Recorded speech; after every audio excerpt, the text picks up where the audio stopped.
Hello, thank you for joining us for the first early lung cancer quarterly brief of 2023. My name is Dr. Julie Brahmer, and I'm the co-director of the Upper Aerodigestive program at the Johns Hopkins Kimmel Cancer Center. And with me today is Dr. Stephen Liu, Associate Professor of Medicine at the Georgetown University and Director of the Thoracic program there. And in this quarterly brief, we're going to focus on early stage disease and cover adjuvant therapy, neoadjuvant, as well as perioperative therapy, as well as some practical points in order to how to implement this data into your clinical practice. So, Dr. Liu, let's start off with adjuvant therapy. There was a lot of new news at ASCO this year for ADAURA, as well as some other studies. But can you give us some highlights of the ADAURA data? Absolutely, Julie. I think that the ADAURA trial was practice changing the first time we heard it in 2020. 2023, I think it was more practice affirming more than anything else. As we remember, this was a randomized phase 3 placebo-controlled trial. This is our highest level of evidence for patients with completely resected stage 1B to 3A non-small cell lung cancer that harbored a common sensitizing EGFR mutation, a deletion in exon 19, or a point mutation, the L858R in exon 21. And patients received adjuvant osimertinib for 3 years versus placebo. We saw in 2020 pretty profound DFS benefit. These were updated by Professor Tsuboy. And when we look at disease-free survival, at sort of keeping that cancer away, we saw a median DFS of 66 months versus 22 months with placebo, I think showing that osimertinib has a profound protective effect, both in the body and in the brain, and also showing how poor of a job we do at curing patients with resected EGFR mutant lung cancer before the use of TKIs. What we saw in ASCO 2023 was the survival benefit, and that profound benefit in DFS did in fact translate to an overall survival benefit. That hazard ratio 0.49, I think maybe a little more impressive than I would have guessed. The 5-year survival rate improved from 73% in that placebo arm to 85%, and this despite allowing crossover and having TKIs readily available. So for my practice, the use of osimertinib in the adjuvant setting was already standard after the initial DFS benefit, but I think the survival benefit is very reassuring. I'm not sure if that changed practice for you at all, Julie? No, it did not. I drank the Kool-Aid, and I believe that osimertinib in the adjuvant setting for these patients with EGFR mutations really does benefit them. I do think, as our discussant of the day did discuss some long-term side effects that can occur when you're on osimertinib every day, and it's something to be aware of. But I do think the benefits of keeping the disease away for a longer time, as well as improving overall survival, really, in my mind, has made me change, and even more affirming. I do think in patients where I would typically give chemotherapy, the data has not changed my mind to give chemotherapy first in those patients with lymph node positive disease. I still do that, and then do osimertinib for the 3 years afterwards. But I have heard, in the community, some folks have been foregoing chemotherapy, but I don't know what your practice is, Dr. Liu. I think that my practice is very similar to yours, that I still consider adjuvant chemotherapy our standard of care, though admittedly, the degree of benefit's quite a bit larger with the TKI here. And I think if someone were having a lot of toxicity with chemotherapy, we're on the border of being able to tolerate chemotherapy, I'd probably feel okay cutting that 4 cycles short if I knew I had EGFR targeted therapy around the corner. One thing I will say, just sort of, while it's changed our practice, has that translated to the real world, Dr. Brahmer? And, we saw from our colleagues in Memphis, Dr. Matthew Smeltzer, Dr. Ray Asaraji-Adban, they did a real world analysis looking at testing patterns. I thought this was very interesting, presented at ASCO. And they looked at patients who had resection and who would have been eligible for ADAURA. And they had over 130 patients. And they showed that in the era before TKI approval, 2018 to 2020, about 13% of patients were tested for EGFR. Since the approval, relatively short time frame, that's jumped up to 56%. sort of showing how quickly we can change practice when it has implications in the care of our patients. Still not 100%. I don't know if we'll ever get to 100% for EGFR testing, but I thought a pretty profound change showing that I think most of us have embraced the use of targeted therapy, and it really does help us to know. So our practice at Georgetown really is to test all patients, and we don't do single gene testing. It just seems like a step backwards. Really, our preference is to do NGS. Dr. Brahmer, is that different for you at Hopkins? No, right.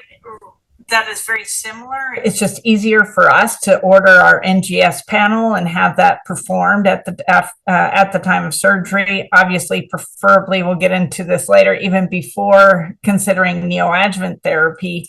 But I think in our space, we do both PD-L1 staining and then the NGS panel as well, rather than single gene. Because this may have implications for down the road. So, yeah, I agree, and I think that the testing for PD-L1 really refers to the integration of immunotherapy in that setting, and we do commonly use checkpoint inhibitors now. We have 2 data sets to draw from. The Empower 010 looked at adjuvant atezolizumab. That's a PD-L1 inhibitor, and this was for patients, again, with resected stage 1B to 3A non-small cell lung cancer. It allowed all comers, but we really saw most of the benefit was in the PD-L1 positive. In fact, most of the benefit in the PD-L1 high subgroup, showing that a hazard ratio of 0.43, which I think is pretty remarkable for PFS in the PD-L1 high, a little closer to unity in that PD-L1 low. Then we saw, following that Keynote 091, that was the PEARLS study. Similar population, slightly different design, this placebo-controlled, here chemotherapy optional. Very different results, though. Now, while overall the outcomes were actually pretty comparable, and the DFS overall hazard ratio of 0.76, pretty similar to what we saw in the Empower 010, but that benefit seemed to be greatest in the PD-L1 low, and PD-L1 high seemed to have a little bit less of a benefit. There was also some suggestion of benefit in PD-L1 negative. The strata didn't really make perfect sense to us. The approval of Pembrolizumab is regardless of PD-L1 expression. Atezolizumab only for PD-L1 positive. Dr. Brahmer, how do you sort of explain those data? How do you use PD-L1 in the adjuvant setting? This study remains a head scratcher for me. Even with the EGFR data, there was some benefit in patients who were EGFR mutation positive, which again just doesn't make sense to me. Obviously, I'd love to drill down. Were all those patients smokers? I just don't understand.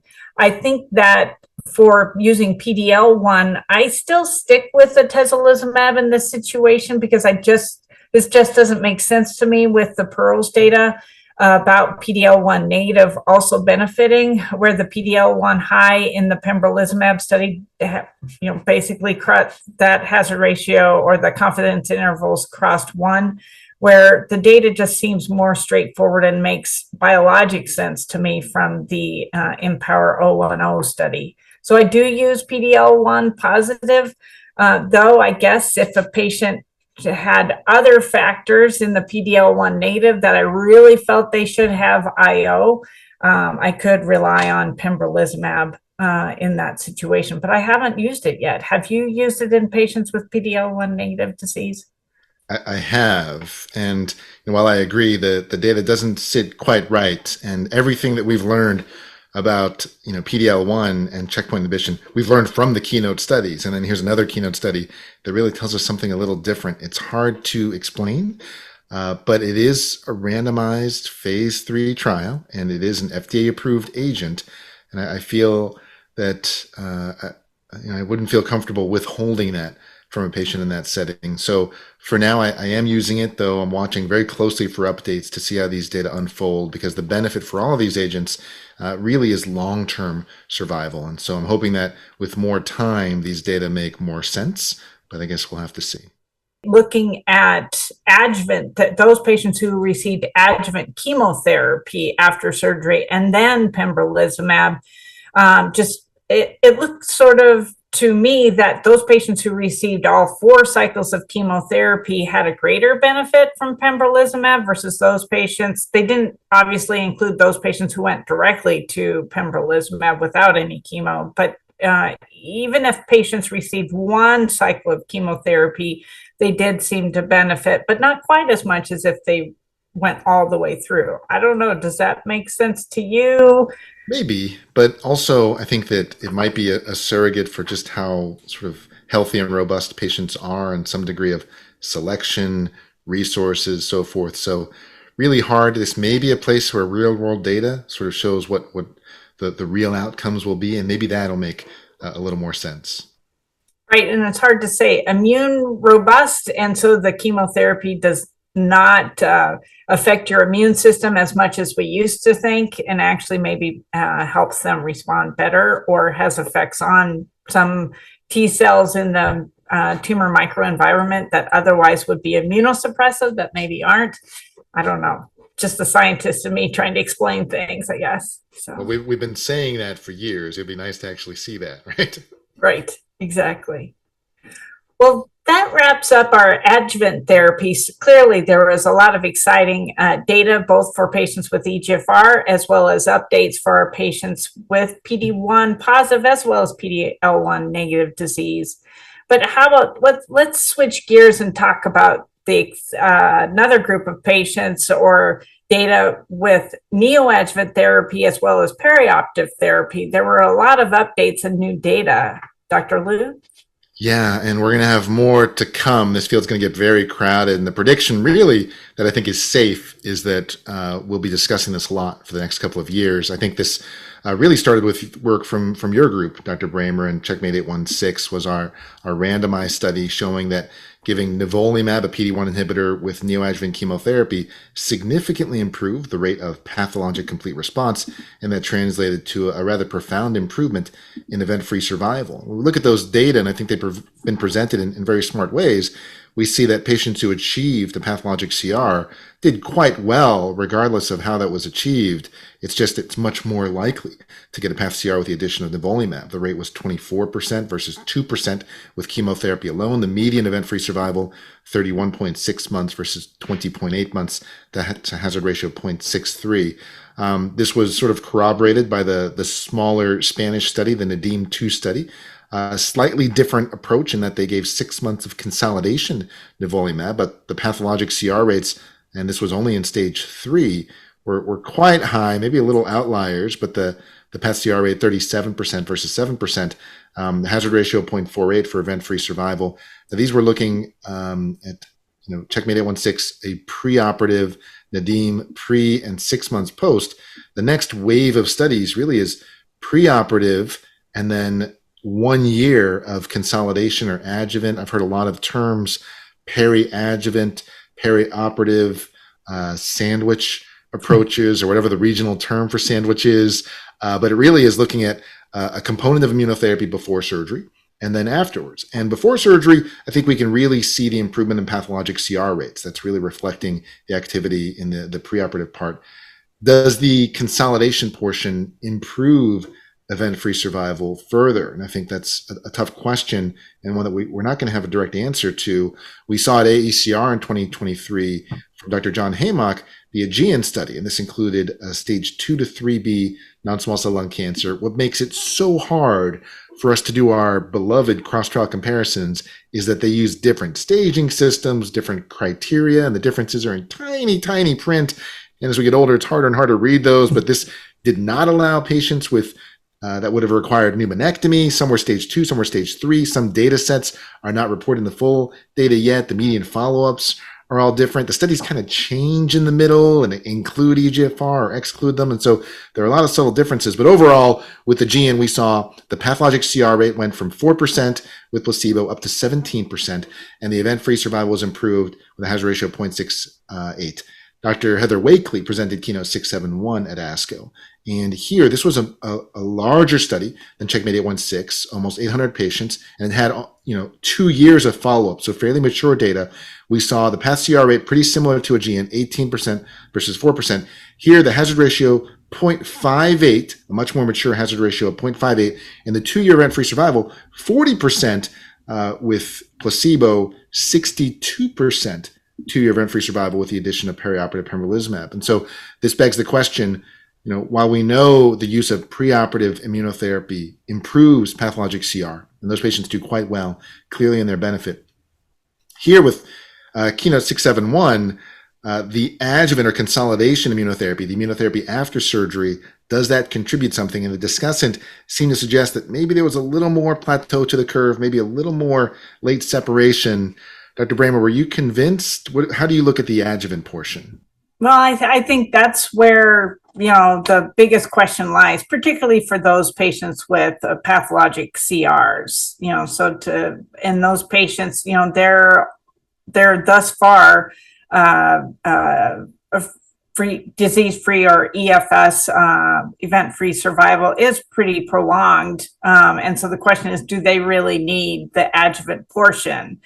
Now, so in my mind, I'd feel comfortable not giving adjuvant therapy in that case. But in a non-path CR patients, I just feel like I need to do something rather than nothing. And maybe I can gain more activity after therapy to maintain that immune response.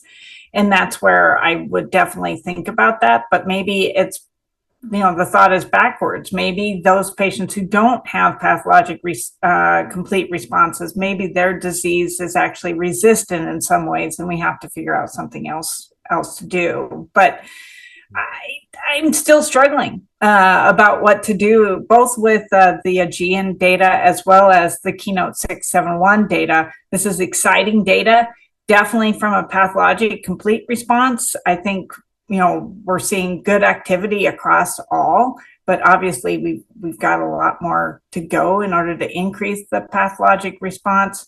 But for the perioperative or the adjuvant portion of this, I'm just not 100% sure what I'm going to do. Yeah, it's tough, and I like the way that you put it, Dr. Brahmer. You think of it a different way. You don't get a path CR. We need to do something more.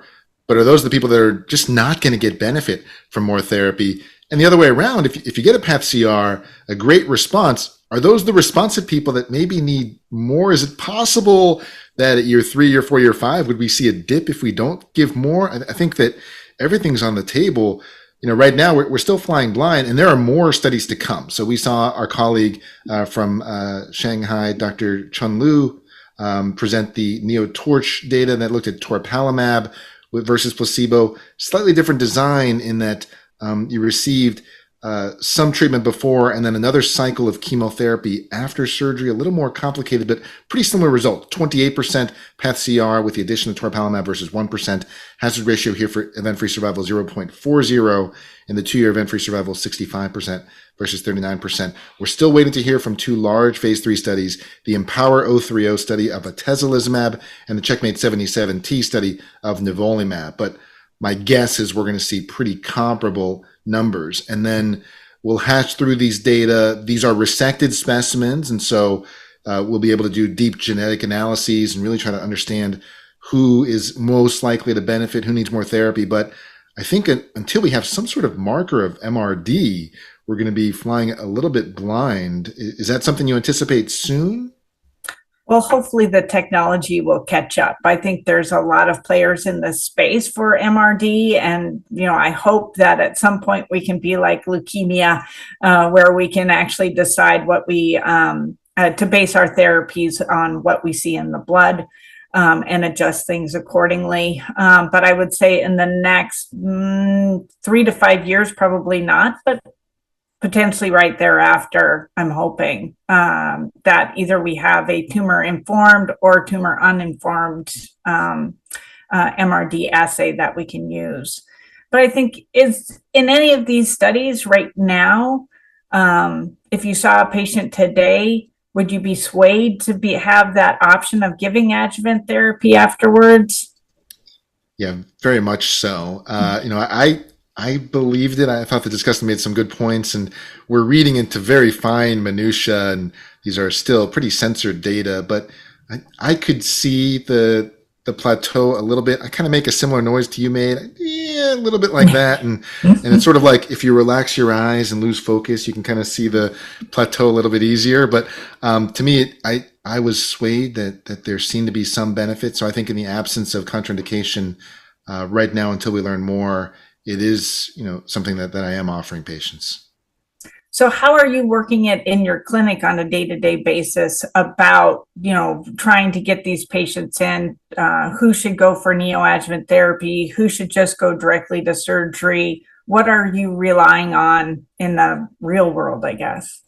Well, I think the big thing is that I'm relying on my surgeon. And, we discuss these in our multidisciplinary clinic and really have pretty heated discussions at our tumor board. Our clinic is right after our tumor board, so we go fresh in. And, for all stage 3A lung cancer, we prefer systemic therapy up front. And so in that setting, we're pursuing neoadjuvant therapy. But for the stage 2 setting, this is where I really rely on the surgeon. And if it's a pretty straightforward lobectomy, no anticipated complications, we favor a neoadjuvant approach, preferably on trial, but we do favor neoadjuvant. So today I would use CheckMate 816. Whereas if it were a little bit more central, if the surgeon said, this is resectable today, a little bit of growth, and we might be looking at a pneumonectomy, a little bit of growth in the wrong direction, and we might have to do a sleeve or a much more complicated resection.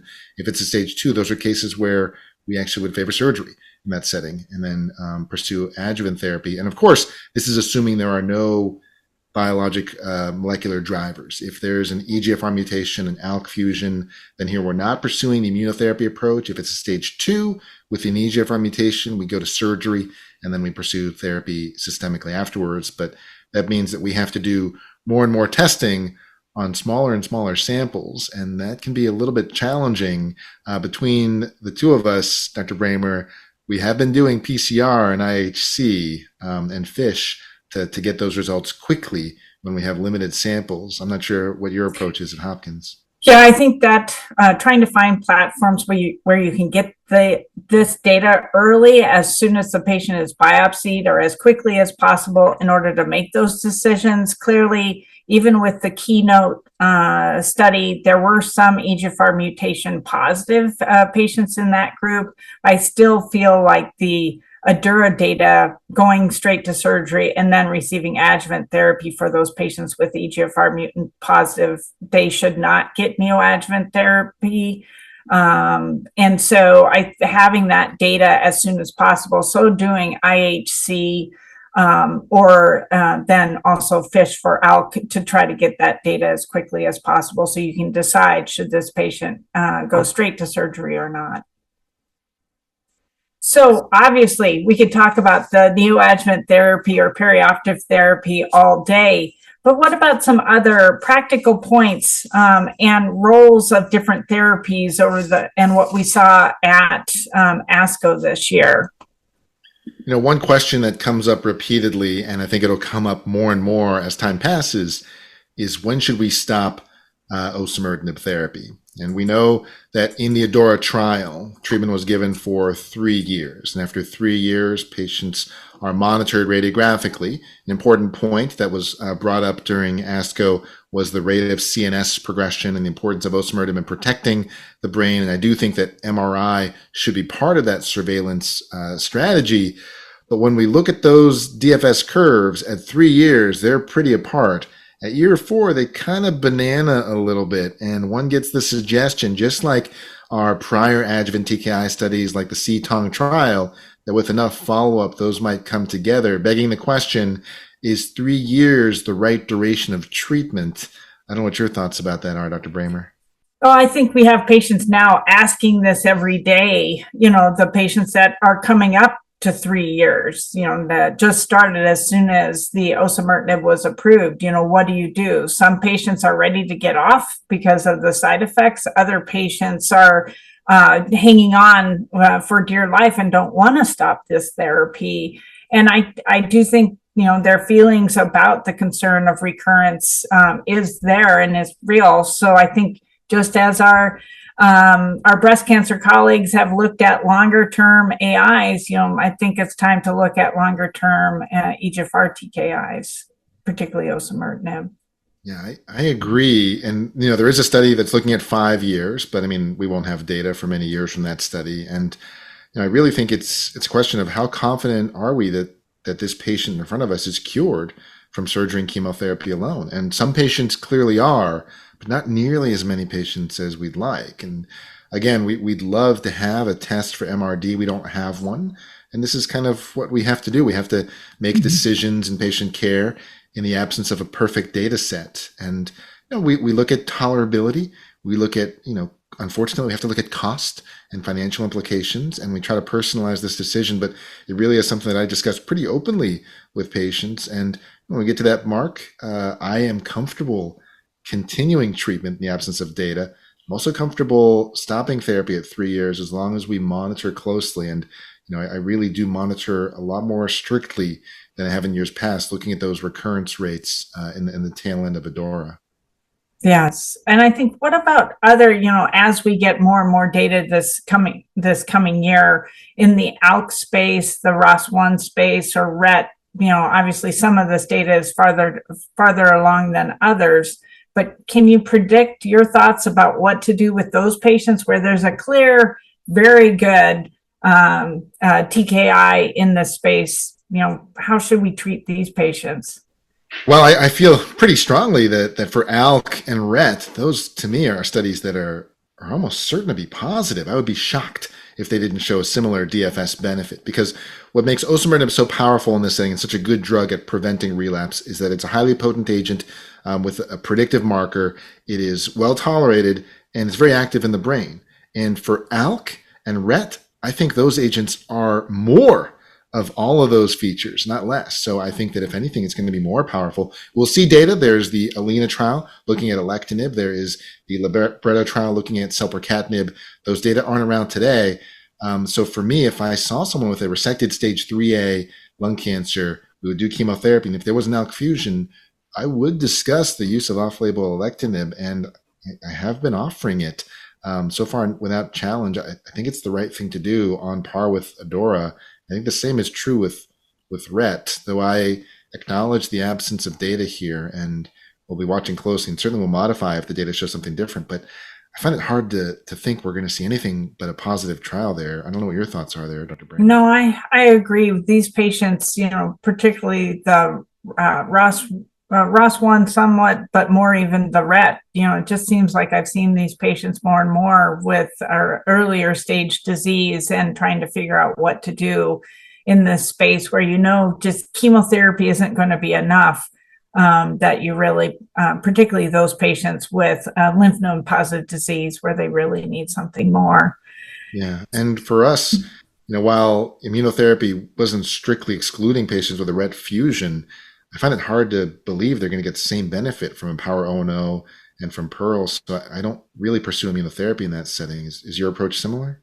Exactly. Obviously, if you have that data before you start, that's helpful and helps guide you. But if you don't have that data before you start, then trying to see how they do. In one ways, a lot of my metastatic RET patients did really well with pemetrexed. But we have to see how this works in patients with early stage disease. Yeah, I think. Go ahead. Some of these other targets like ROS1, NTRK, BRAF, MET, I kind of do draw the line after ALK and RET, because I think that the therapeutic window is a little smaller for some of the other agents, because they do have real toxicities. And we look at toxicity different in the stage 4 setting, where these are really powerful, important drugs. But in the adjuvant setting where patients might be already cured, I have a little more trouble justifying some of those agents that do have more important chronic toxicities. Is that how you feel? Yeah, those are definitely important points. And then some of these patients are smokers as well. And so it's unclear to me, particularly in some of these patients, particularly for BRAF as well as MET, whether or not the TKIs have a huge response in the adjuvant setting. And again, like you said, the risks of side effects, particularly long-term side effects, I wouldn't feel comfortable doing this without more data. So how about in the adjuvant setting, we talked a little bit about using PD-1 versus or PD-L1 selection. Do you have any other ways to select a patient for adjuvant IO? Not really. Right now, we are offering it to patients that sort of met those criteria, and I'm looking for reasons not to give immunotherapy. So, you know, organ transplant, severe autoimmune disease, those are things we consider. We do PD-L1 testing. That helps me sort of set expectations properly. Right now, though, my preference still is atezolizumab. It was approved first. I think the hazard ratio on the PD-L1 high of 0.43 was pretty profound. So I do use atezolizumab with the exception of PD-L1 negative where it's not approved, and there pembrolizumab is on label. And so that's been our approach outside of a trial. We look at things like TMB. We get these results. It doesn't really factor into our decision making routinely. They come with the NGS package, so they're there, but we're not using those. Is your approach any different there, Dr. Brahmer? No, it's very similar. I do think, though, some people are like, oh, chemotherapy is gone. You never have to use it in the adjuvant setting. But I still feel that there is consistency. And I do think that tumors are heterogeneous. So I do, particularly for lymph node positive disease, I do lean heavy still on chemotherapy. And try to get out to 4 cycles and then give immunotherapy for those patients who are PD-L1 positive. For those patients, like we had talked about, PD-L1 negative, pembrolizumab could be an option. And obviously for EGFR mutant disease, I still rely on chemotherapy, particularly for lymph node positive disease. Do you think chemotherapy is ever going to go away? I think it will, but I don't think it'll go away in favor of the targeted therapy or the immunotherapy. I think that when we have a much better MRD test, we won't need to deliver any treatment. Patients are already cured, and we're a ways from that now, but I think we'll get there eventually. But I do think testing is important. Dr. Brahmer, if I could ask, what if you had a resected stage 3A, PD-L1 50%, but EGFR exon 19 deletions? Now you've got both markers present. What's your approach there? Well, I think for patients with classic EGFR mutation positive disease, I feel that the PD-L1 is elevated through that mechanism, not as a response to the immune system. And so I do think that giving a EGFR TKI would be the appropriate rather than giving a PD-L1 inhibitor. Yeah, we align there, and I think that we agree. You definitely don't want to do both. You don't want to give them together. That is dangerous. And if you give the immunotherapy before TKI, it's almost like giving them together. And so it does introduce quite a bit more risk. So ideally, we know that information up front before immunotherapy touches the patient. Well, certainly we could talk all day about certain situations because every patient is unique and we adjust our recommendations accordingly. And clearly this year at ASCO, and over the past year, we've had new data that has helped change our practice or aligned with what we're currently doing. So I want to thank you again for joining us for the quarterly brief on the treatment of early lung cancer, a current expert analysis on important clinical decisions. Please be sure to click on the landing page for this activity to claim your AMA or ANCC or ACPE credit, to access supplemental slides as well as other topic segments and case scenarios. And I want to thank our guest, Dr. Stephen Liu, for joining us and giving us his expert opinion as well. Thank you.